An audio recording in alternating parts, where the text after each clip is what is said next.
Guys, yesterday I reviewed Gettysburg. Today I'm reviewing the prequel, Gods and Generals.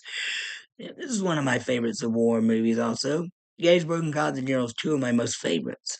And even though after I read the book, Gods and Generals is based on years later, I read the book trilogy, Gods and Generals, and then Killer Angels, which is what Gettysburg was based on, and then The Last Measure. They were going to make a movie about that, but they didn't because Gods and Generals failed at the box office. It received a lot of criticism from fans of the book and from film critics and historians. So Ted Turner wanted it to break even. So it didn't break even. He canceled it. Um, Ted Turner returned to produce. Ron Maxwell returned to direct. Jeff Daniels was back as Chamberlain. C. Thomas Howell was back as Tom, Chamberlain's brother. Um, Kevin Conroy as Buster Keating, and Brian Mahoney or Maloney. I forget what his name was, but he's back as Hancock. Stephen Lang returns, but he doesn't play Pickett. Someone else does. Stephen Lang plays Stonewall Jackson, and he really pulled it off. He really deserved an Oscar for that role, but unfortunately, he didn't get it. This movie's deserved a lot of Oscars that it didn't get. Wasn't nominated for anything. Hmm. And the the historical accuracy in this movie, the costumes, the set design, the production design, the way the battles are shot, and the tactics and strategics and all, they were all done accurately for the most part. Yeah, the violence is toned up a bit. It's more bloody, even though it's at a PG-13 level, which is fine because that way kids and teenagers who grew up with Gettysburg and Gotham Generals, they became history buffs watching them. And like me, I became a history buff when I watched Gettysburg when I was younger. And the performance by Robert Duvall as Robert E. Lee is awesome. I never heard of Robert Duvall when I first watched this movie, and I've been a huge fan of his ever since. Everything he's been in, I love. He never disappoints me, even if he's only in it for a few scenes or just a cameo. I like him. He's also a descendant of Robert E. Lee, which makes his performance even more masterful. The makeup and hairstyling they did on him to make him look like Robert E. Lee looks exactly like the portraits we see in all these old photographs of Lee. He pulled it off very well with the makeup and hairstyling. The the Bruce Box Boxletter or whatever he plays General Longstreet. He's does a good job with that role because Tom Berenger didn't return. Every actor in this movie does a good job. No matter how many scenes they have. And the little girl who was friends with Jackson, who passed away later in the film, she was so adorable. The actress did a good job, and and it was sad when she died. I thought that subplot was fictional, but I looked it up, and it was actually real. It really happened. That girl was real. So that's even more heartbreaking. Yep.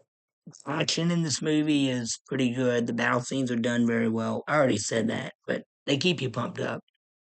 It shows the battles of First Manassas, Fredericksburg, Chancellorsville, and this is the extended version, by the way. It's like like 30 or 40 minutes longer than the theatrical version, and it features the Battle of Antietam, and that's a very short scene, which is kind of disappointing because that was one of the most bloodiest, most terrible battles in the war, but the fact that they only showed part of that just made me angry a bit. Mm. I had not read the book trilogy when I first watched both of these movies, but I did buy the book trilogy in 2018 and read them, and I loved all three of them. Uh, I understood why Jeff Scherer, the author of Gods and Generals, he was the son of Michael Scherer, who wrote Killer Angels. I understand why he was disappointed that it didn't end up like the book because somebody who worked on the film said that they used a nonfiction biography of Stonewall Jackson in order to make the movie, which is why it feels like a Stonewall Jackson biopic than an adaptation of the novel. Where, if they wanted to do a Stonewall Jackson biopic, they could have done a different movie. But if you're gonna do an adaptation of the novel, just do that. Don't cram two things in together. That's silly. And also, there's these characters and subplots that weren't in the book but are in the movie, like John Wilkes Booth. The subplot with him doing all these like theater scenes with Harrison, the spy in Gettysburg who was an actor before the war. Well, he was an actor during the war, being enlisted in the middle of it.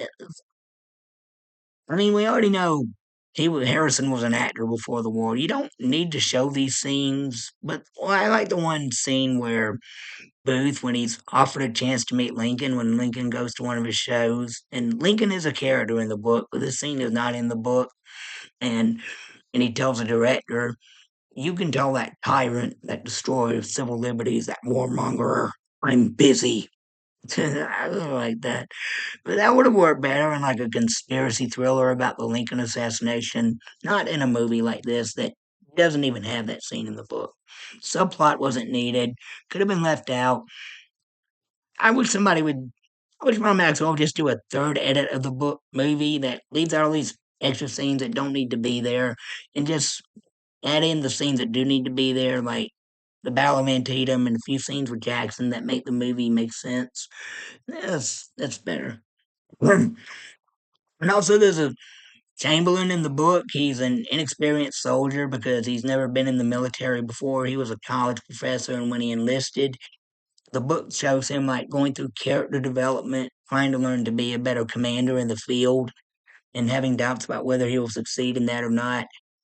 That would have been good character development in the movie too, but they don't really show much of that. They show him getting promoted and learning some tactics from Colonel Albert Ames, but and he does use those tactics at Fredericksburg, but it doesn't show him like pondering doubts about whether he'll be better or not. That would have helped improve the plot some. And another subplot in the book that I wish was in the movie was how General Armistead and General Hancock, there's some scenes, chapters before the war that talk about their how the when the secession happened, it broke up their friendship. Hancock fought for the North, Armistead for the South, and you don't ever. General Armistead is a minor character in this one, and Richard Jordan, who played him in Gettysburg, is dead, so they replaced him as actor too. And you could have seen some scenes with him and General Armistead saying goodbye, and then some camp scenes of either him or Armistead saying, "I hope I don't get to kill this guy someday." But of course, we already did that with Gettysburg. But you could have included that in this movie too to show some plot or add some reminders, member berries, whatever. Um, all in all, I do love this movie. I give it two thumbs up as a standalone movie. Although I wish it was more true to the book, not just Stonewall Jackson the movie. They could have just made a different movie about Stonewall and made this one more true to the book. Even in the book, there's a scene where they attack James Lee, where he leads the army that did Harper's Ferry to stop John Brown from stealing weapons from the arsenal. That was one of the first action scenes in the book, not in the movie. Also, an action scene in the book I liked was Hancock and General George Armstrong Custer going on a behind the scenes enemy line mission, and that would have made for a good action scene in the movie too, but that was left out. Oh no, this is a nice movie for people who are history buffs. If you want to see a good historically accurate Civil War movie, I recommend this. Also, it's non-biased, despite what critics say. It doesn't side with North or South. It gives both sides equal time to have these little conversations and dialogues about why they're fighting and what they hope to accomplish. And oh no, I love this movie. Two thumbs up. All right, that's all for now. God bless y'all. Bye.